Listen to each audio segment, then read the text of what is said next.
Okay, we're back. This is basically where I spend a lot of my painting time. I do have a little area up in the kitchen upstairs that I set up during the winter time, especially to paint. But I wanted to show you something I added on all back in December. Um, it's the beginning of February right now, so to give you a time frame. But I put another light box up here with it's the daylight GE daylight lamps. Um, it was just too dark in this corner. Now I've always had the work lights, right? But I did some research online and I've come to find that it's called ambient light. You definitely want to have a lot of background light. So that's basically what we've accomplished here. I've got some of my floods I've had for years. I've kind of just pointed those over here to the build area. But so the two main additions I've done here, and if you're going to be doing a painting area, if you're not in an area where you get a lot of natural light coming in, you definitely want to pick up a light panel like this at any hardware store. I've directly wired it in, but you could wire a plug to it and just plug it in if that's what you needed to do. If you're in a basement area like this, in a garage, someplace where you're not getting a lot of daylight light come through, or you like to paint in the evenings, you're going to need some good ambient light, which is background light. And I got online and I found a really great, I really don't use the magnifier. I do sometimes if I want to hold a miniature up under here just to see some of the detail, but I never hold the miniature under the magnifier while I'm painting. But you can see it's another daylight effect, which is similar to this, which really brings out a lot of the details in the models. You can see here, this is one of my old Mach 1 models from the old Warhammer 40K line. That was probably purchased in 1989, 1990 in Minneapolis, Minnesota. It's the old plastic, and what I did back in the day is I used to put clay up in the bottoms to kind of keep them weighted down.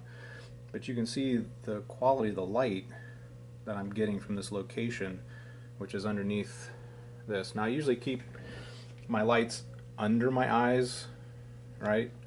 So you figure this is below my eyes, the height of my eyes, so it's below me while I'm painting, and it really has helped with the eye strain and seeing the details that I'm missing on some of the models. But that's a model I painted, geez, 1990, I would imagine, during the winter time. I'm sure I do a lot more painting in the winter. But yeah, that's basically what I do. I still use the work lamps to give me even more ambient light and more spotlight on my assembly and painting. I've got some more paints coming. I've ordered. I did order 2 more shelves. That's another nice thing about these carousels. You can get online. Just Amazon sells them. There's a couple other websites that sell them. I think they're like 40 bucks for this 4-shelf kit. For another $20, I picked up 2 more shelves to add even more paints, and I've really been happy with it. It really spins really smooth. You can store a lot of paint in a small area. So there's another tip that I learned, and that's basically it. I've basically cleaned out most of my workspace here, and my next project after we finish the Fallschirmjägers. Let me pull one of the finished ones over here, guys. I got a set of Teutonic Knights when my son was very little, and they sat in a box and they've never been painted. So I've got them black primed. This is my test piece. I'm going to purchase some wood bases to put on these. So nice wood bases. I can stain them and make them look really nice. And get these finished up. These have been sitting around for years. This guy still needs glued, but this one's pretty well finished. So that's another little project I'm just going to finish up. So basically, I'm cleaning house this winter. I'm cleaning up all projects that were never finished. Have been sitting around. I'll have a clean slate, I'm going to focus on the D-Day board, and then I'm going to segue into, like I said, painting up the terrain for my Warhammer Fantasy stuff. So that's kind of the plan. It's a nice feeling knowing I don't have 3 or 4 things sitting around half finished and get everything done. So it's kind of a good feeling. I do want to bring you over here, show you the other projects I was telling you about. There is the D-Day board is still in stasis, exactly the way we left it from the last video. Still have to round out the hills, still have to glue down the hills, sand, and then the thing. It's actually not going to be very difficult to finish that up. It'd probably take a couple of days of working a little bit every afternoon to get this finished up. And then this is my fantasy army. These are the Dark Elves. This is one of my favorite models that I've painted in the last few years. It was just a lot of fun. Now this one, I magnetized the rider. Now I don't have him over here, but I do have, there's a knight that can go on there, and then she can magnetize. She's magnetized. And also the saddle is magnetized. So if I wanted to use this for Dungeons and Dragons or some other game, and I just wanted to just use the dragon, I could do that also. But I really went with like a dark green, and you can see under the wings I did a metallic green to really bring out the highlights. But you can see that the witch, she turned out amazing. I've painted her eyes red with a metallic red, so they really pop. She's a pretty smoking hot character, but she'll take her battle whip and whip you pretty good. But that dragon, I really was happy how that turned out. My son's army kind of has a armor that has a purple wash, and I'll show you some of those here in a minute. So you can see some of the detail on the leg, where I did that with a couple different shades of silver, and then I did a purple wash, which kind of blends and goes with the rest of the army. So I just love this model. If you just want to get this model just to have it to put on display, it's a lot of fun to paint. Let's see. These are the Dark Elf crossbowmen, repeater crossbows. I thought that was really sweet. My son did a great job picking this army out. They're very powerful. They just came out with a new codex, which I have yet to pick up. It's on the list of things to order. But they turned out really good. You can see we did the... Now how we obtained that purple... Get this to focus here. I did that in a light gray, and then we did a purple wash to give that purple effect. Kind of a really light purple effect. Obviously I did the crossbows in like a bronze, like they're plated in bronze plate. And of course this autofocus feature has its flaws. There's a commander back there, and he has a horn. But you can see I went ahead and did my trays. See, I'll just pick one out. I also magnetized them. I'll show you here in a minute. This to focus. You can see I did the regular magnets, and then underneath that is a plate of metal. I cut out a square piece of metal and glued that. So that's a solid sheet of metal right there. You can get that at any craft store. Just get some tin snips, measure it, cut it out. Here's one of them. Let's see if we can get this to focus better on one of these guys, so you can really get an idea of what I did with the paint.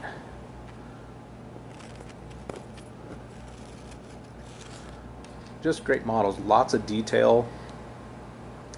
When you do your dry brushing, I actually went back. I did a gunmetal, and then I went back with the chainmail.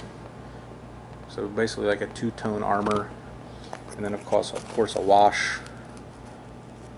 But they really turned out great. I'm really happy with them. I based them in just a coarse sand that has some kind of larger pebbles in it. It really makes the models pop. Obviously just a light brown trim around the base, and then magnets on the bottoms. That really works well. They really stay put. Next unit I'll show you will be, I believe these are called Corsairs. I'll bring these over here closer so you can get a good look at them. They turned out great also. These took quite a while to paint. There's a lot of detail to pick out on these. Again, with the light gray with the purple wash to get that purple effect. Lots of weapons, lots of cool stuff, but lots of details to pick out. I did a sepia on the faces to kind of give them that reddish, reddish, fleshy look, like they're evil. Cloaks. Let me take the standard bearer out here. And I'll show you the cloaks. The cloaks turned out really good. We did that with a custom color. We mixed a couple colors. And you can see when you do your dry brush, it really picks the details out. It's almost like, you know, like a dragon scale effect. So we did like it was like a dark blue, and then we just custom mixed like a gray with some purple, and then I just dry brushed on top of that. You can see they turned out just amazing. I can't take all the credit. You know, Games Workshop does make amazing models. So it turned out really, really well. Again, magnetized. Another magnetized movement tray. We'll come around here and we'll show you the cold ones. These guys are really sweet. These were a lot of fun to paint too. Let's get the leader over here. And show you some of the stuff we did on him. Obviously riding lizards. The lizards are a lot of fun to paint. A couple different shades of greens to bring out all those different layers. We did like a metallic green, two different types of green in the eyes to make the eyes seem like they're glowing. Several different colors for the hair to get the hair to look really, you know, get the depth. And it just really turned out good. Just a lot of fun to paint. Just time consuming. You see there's a lot of details to pick out. Even the horns, you know, I did like a dark bone, and I had to go back through with a lighter colored bone color and highlight the tips. Lots of little details to pick out, the little buckles, but the end result was perfect. So you got a group of those guys. Next in line is the spearmen. Got some spearmen here. A line of them, and I can imagine what's going to end up happening. I'm going to go play my first game, and I won't have enough. I'm going to have to fill this up, which means more painting. So let's get it on the right figure here. So I can line up. These turned out really well. I really am pleased with these. Usually we kind of stuck with that.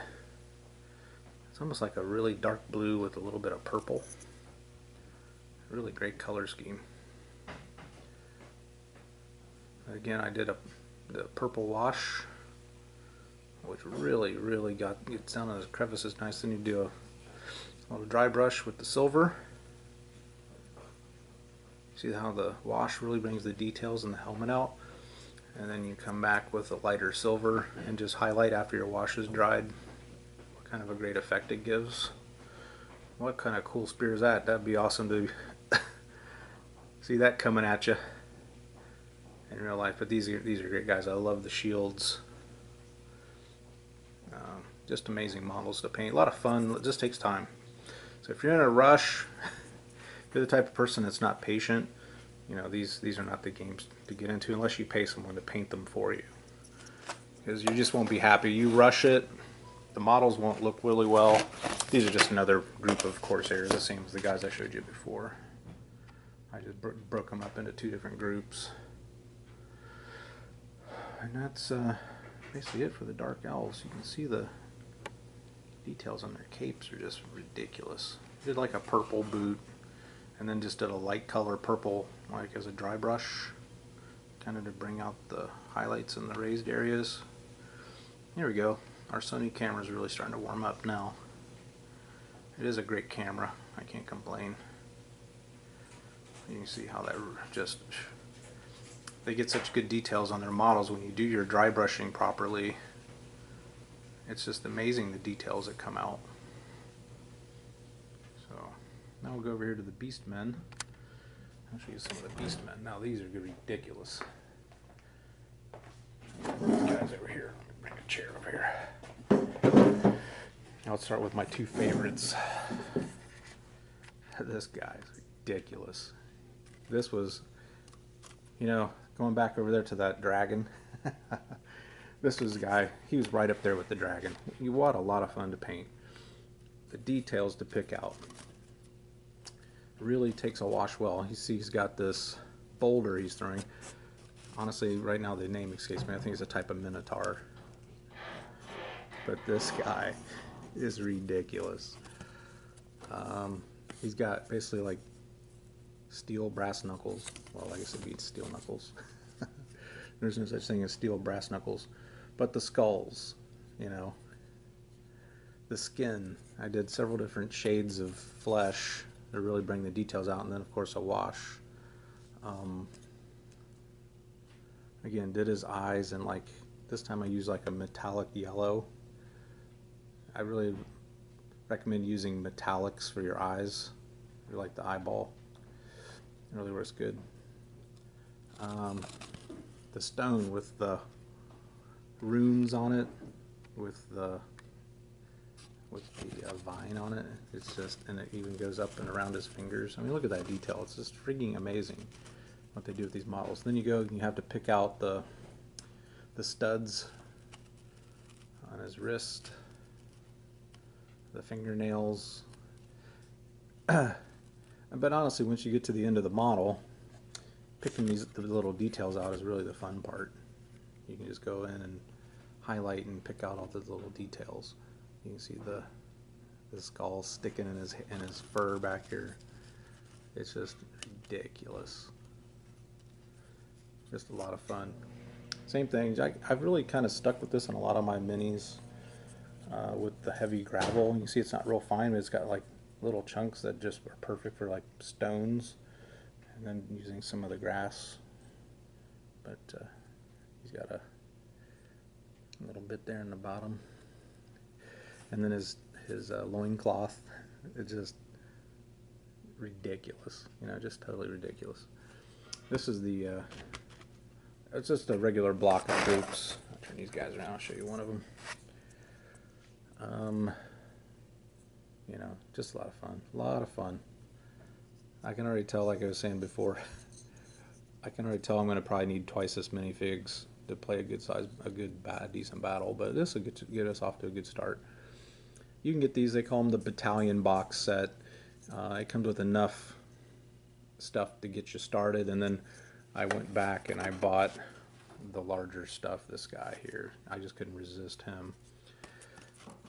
And here's your Warcaster. Now for the, you know, he's the guy who will cast spells. I kind of did the thing kind of like in The Hobbit. What's that character's name who lives in the woods? I kind of did a quilted pattern with different colors on his tunic, which really turned out nice. I really was happy with that. And this is the guy who casts the spells. Okay, he's your great brave shaman, and he's a cool little fig. I had to buy him separately. These individuals like this. Again, warning you to getting into Warhammer Fantasy. This guy was like 20 bucks. This one figure. So with him painted, with the time in, obviously I put a really good coat of matte lacquer on all my minis to protect them. You know, that guy's probably worth, I don't know, 60, 75 bucks painted, detailed like that. So it is an investment. If you take the time, do them right, paint them good, it's an investment. These things are worth money. These are your Minotaurs. These guys are just lot of fun to paint. A lot of fun to paint. Lots of details, lots of crevices. But they're all three different. They're not the same. So this guy's got, let's see, his battle axe. This one's got a battle axe and a club. As you can see how well they turn out. I just loved painting these beastmen. I would say now, going back to when we were in the office, I would say a good first army would be beastmen. They weren't too terribly hard to paint. Some of these guys we'll get to here in a minute. The archers and stuff were a little bit more difficult because they're smaller miniatures.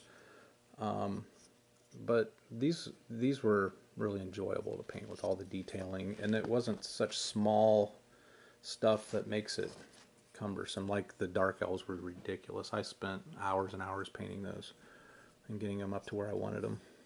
There's another guy who's got a shield and a mace and a battle axe. And these guys are just badass. So I'm looking forward to see how these guys play in the game. Again, there's just 3 of them, so I didn't bother putting them on a base. These are your heavy hitters. The other ones were basically gores. These are called beastigores. These are like the big dogs. These are like the more seasoned veteran fighters. Let's pull the standard bearer out and look at him. Again, you just, you use a dark metal, then use a light metal on the edges to bring that highlight out for the sharp edge. Just, a simple freehand. I'm certainly not as good as some of the guys at Blue Table Painting, but just a real simple pattern, kind of like an American Indian type pattern, something simple. I mean, let's face it, these guys are beasts, all right? They're not going to be artists. So when they put stuff on their banners and their flags, it's not going to be perfect, but it's going to get the point across. Again, these guys are great. These guys are fun to paint.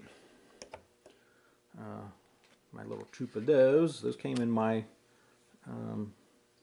battalion box. You can get the battalion box. I think it's $100. It comes with all these guys. I broke them up into 2 separate groups. There's 2 groups of those.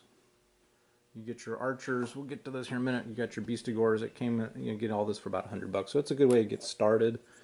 And then you can come back, and I'll have to probably buy some gores. These are ungore archers. These are the littler dudes, but they're really cool looking. You can tell they're like the beastmen are definitely hybrids, but the details and then just the quality of the models from Games Workshop are amazing. So that's probably why I'll stick with them. I'll still buy their products because they're such good quality, but they're expensive, number one. And if you're not into the patience and into the painting and learning how to do all this type of layering and the washing and really getting them up to a good high standard, then pay someone to do it. Someone that's a good painter, or a Blue Table Painting. And there's several services out there, but Blue Table's the top of the line.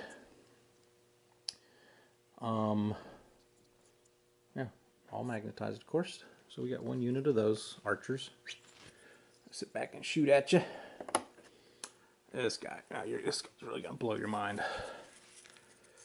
I really set this one up because they come with all these different accessories, so I kind of wanted to really deck this guy out.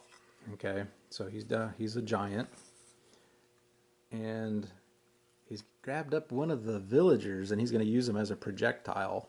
This is just amazing. I love get this to focus. The expression on this guy's face. He's like, "Holy crap!"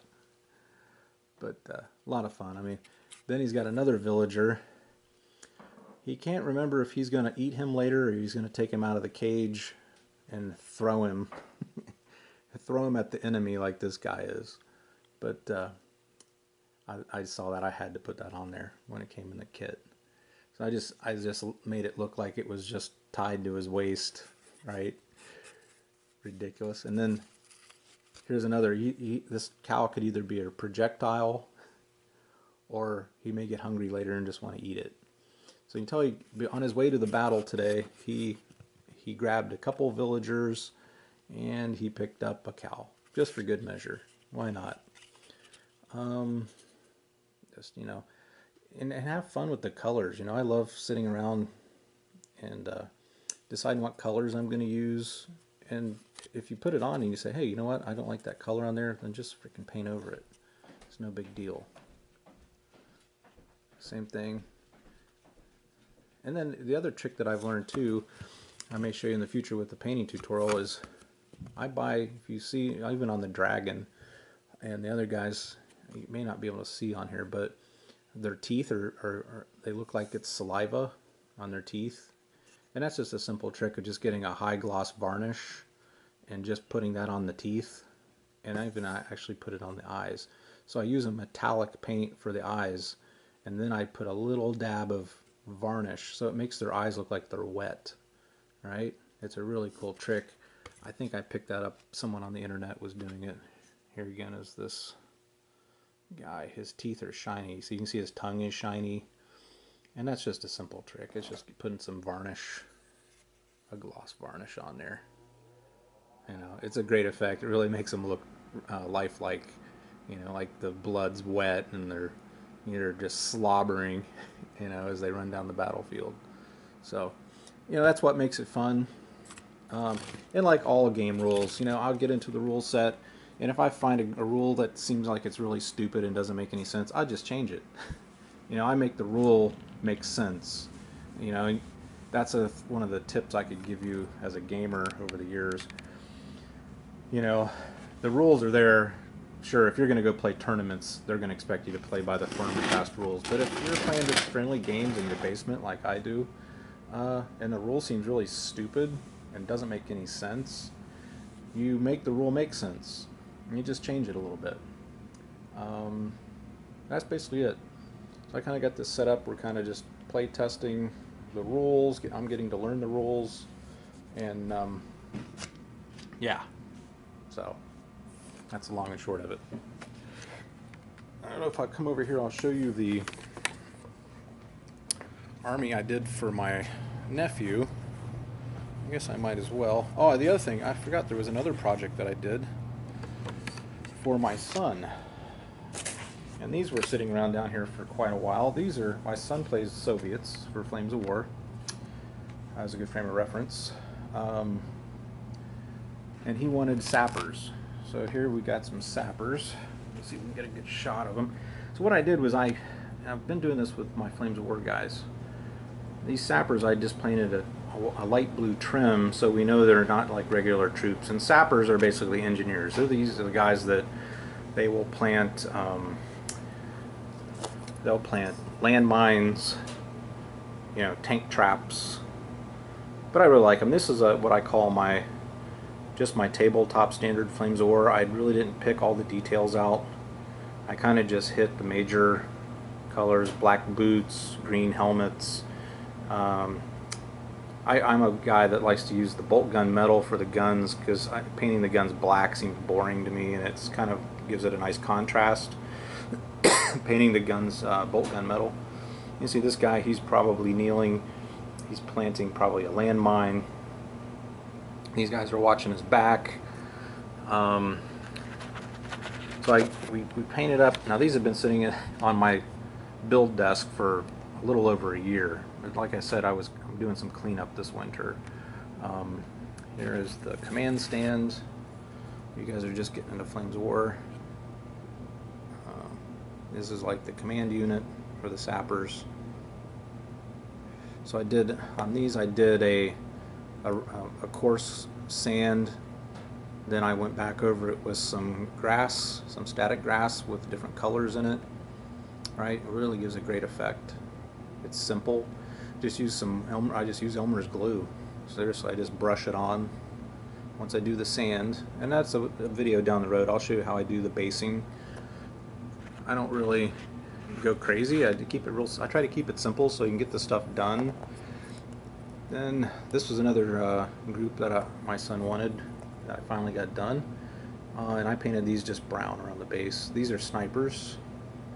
Sniper teams. These are is it the PPSH or something like that? That is literally one of the biggest sniping rifles in history. It's kind of like the Barrett 50 caliber of this era these days. And they used a special type of shell in that. It was supposedly supposed to pierce armor. And they could shoot at tanks, and it would pierce the armor in the tanks if they shot it, you know, in the probably the thinner areas of the tank. But you can see, I basically just I started with a tan base coat that I spray painted on, so that cut down a lot of work right there. Painted the boots black, the helmets. I painted the faces, the weapons, and then I did a wash. And you can see the wash brings out a lot of the details. I didn't go in and pick out all the packs, but I did do the guns, and that's what you would call a tabletop standard. It still looks great on the table, but it didn't take eons to pick. So there's guys who will go in and they will pick all those pouches and bags and sacks with different colors, and you can certainly do that if you got the spare time and you like to do it. Go for it. Flames of War stuff, 15 millimeter. It's already a chore to paint.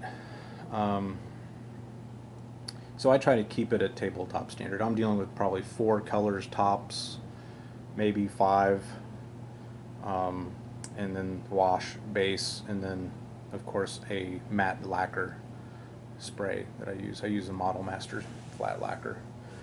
Let's see. We got quite a few bags over here full of stuff, but I'll bring my nephew's bag over here, and I'll show you a little bit of what I did on that.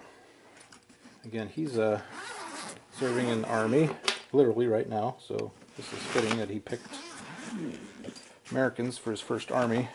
I'll show you some of the stuff I finished up for him. He had gotten started on it and kind of lost interest, and that's what I'm saying. A lot of these the games,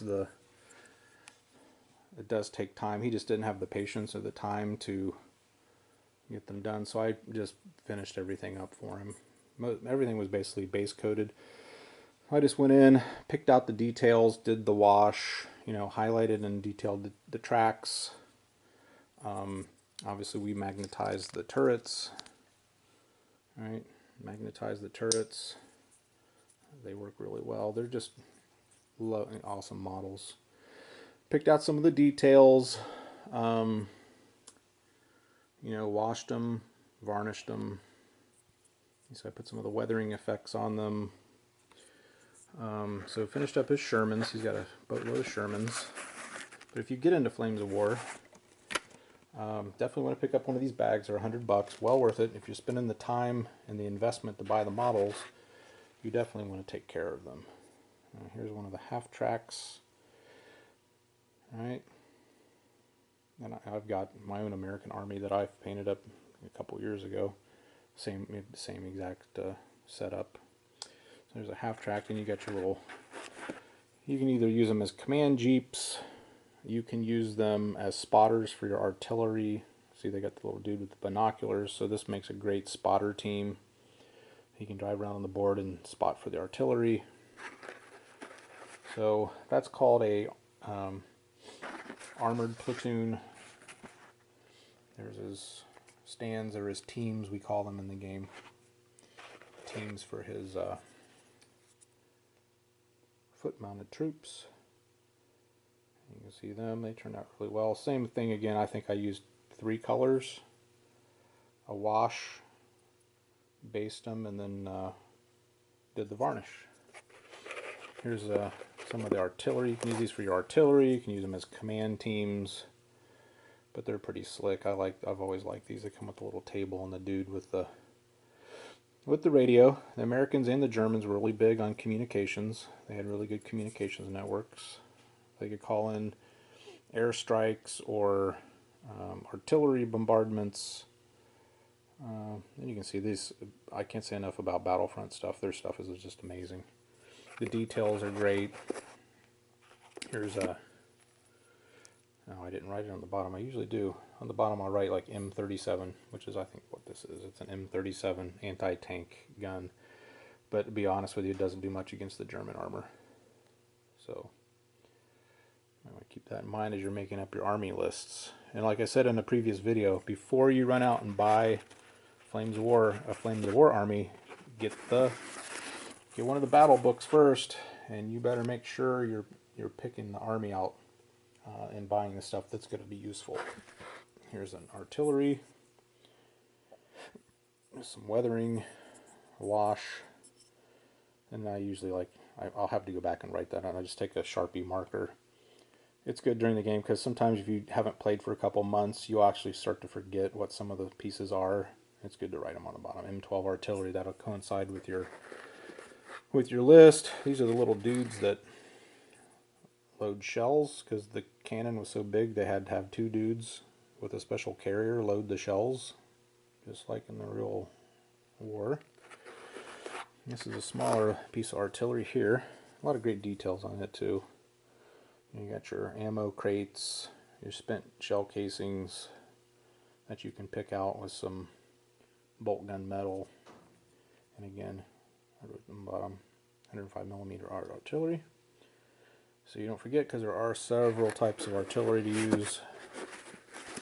And then I think that was it. Kind of I would say, this was a good starting force. He could probably flesh this out a little bit more, but honestly, he has a lot of good stuff. He could probably get some Hellcats, some things like that, some better anti-tank weapons to add. Maybe another. He's got an open slot here for some more artillery, because artillery is really helpful. And he could really do something that's cool with this bag. You can do half this bag as Americans and the other half of this bag as a German force. So that's another way to do it. So keep the cost down, so you can still have two forces, just one bag. He's got plenty of room for more tanks. So he's got the standard Shermans, and he's got the 76mm Shermans. So he's got plenty of tanks, and that's kind of how that works. I think that's everything I have to show you from last time. Post any comments below if you want me to highlight something, or if you want me to clarify something. If you have any kind of questions on how did you do this, how did you do that, or what are your recommendations for armies? Yeah, just let me know. I'll be happy to respond to you and give you some tips. As for right now, ciao, baby.